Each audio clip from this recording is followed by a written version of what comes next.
Cricket வீரர் புஜாரா ஓய்வு பெறுவதாக அறிவித்திருக்கிறார். கூடுதல் விவரங்களை எமது செய்தியாளர் மணிகண்டன் வழங்க கேட்கலாம். வணக்கம் மணிகண்டன், இந்த அறிவிப்பு தொடர்பான முழு விவரங்கள் என்ன பதிவு பண்ணுங்க. வணக்கம். சத்தீஸ்வர் புஜாரா இந்திய கிரிக்கெட் வீரர் பல்வேறு இந்திய அணிக்கான கிரிக்கெட் போட்டிகள்ல, முக்கியமான போட்டிகள்ல, குறிப்பாக டெஸ்ட் போட்டிகள்ல இந்திய அணியின் வெற்றிக்காக பல்வேறு நிலைகள்ல முக்கிய பங்காற்றியவர். 2005ஆம் ஆண்டு முதல் தனது கிரிக்கெட் இந்திய அணிக்காக கிரிக்கெட் போட்டிகள்ல பங்கேற்று விளையாடி வரக்கூடியவர்.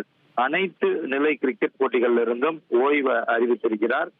முக்கியமாக இவரது டெஸ்ட் கிரிக்கெட் போட்டிகளுடைய நாக்குகள் முக்கியமான போட்டிகளாக பார்க்கப்படுகிறது. 2010ஆம் ஆண்டு ஆஸ்திரேலியாவுக்கு எதிரான போட்டியில முதல் கரமாக அவர் போட்டியில விளையாடி இருந்தார். இறுதியாக 2020ஆம் ஆண்டு நியூசிலாந்துக்கு எதிரான போட்டி தொடரில் அவர் விளையாடி இருந்தார்.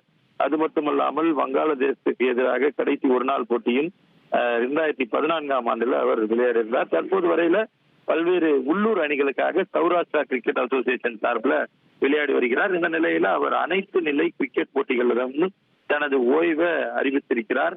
இந்திய அணியுடைய ஜர்சியையும் அதே போல போட்டியின் போது இந்திய தேசிய கீதத்தையும் பாடியதை நான் எப்போதும் மறக்க மாட்டேன். அதுதான் என்னுடைய வாழ்வின் ஆக சிறந்த நாளாக இருந்தது. இருந்தாலும் அவை அனைத்துக்கும் ஒரு இறுதி என்பது உண்டு, ஒரு முடிவு என்பது உண்டு.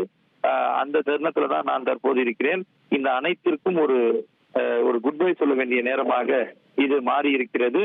அனைத்து நிலை கிரிக்கெட் போட்டிகளிலிருந்தும் ஓய்வு பெறுவதற்கு நான் முடிவெடுத்திருக்கிறேன். அனைத்து அன்புக்கும் ஆதரவுக்கும் நன்றி என அவர் பதிவிட்டிருக்கிறார். இந்த பதிவின் மூலமாக இந்திய அணி மற்றும் ஒரு கிரிக்கெட் ஜாம்பவான இழந்திருக்கிறது என்று தெரிவிக்க வேண்டும்.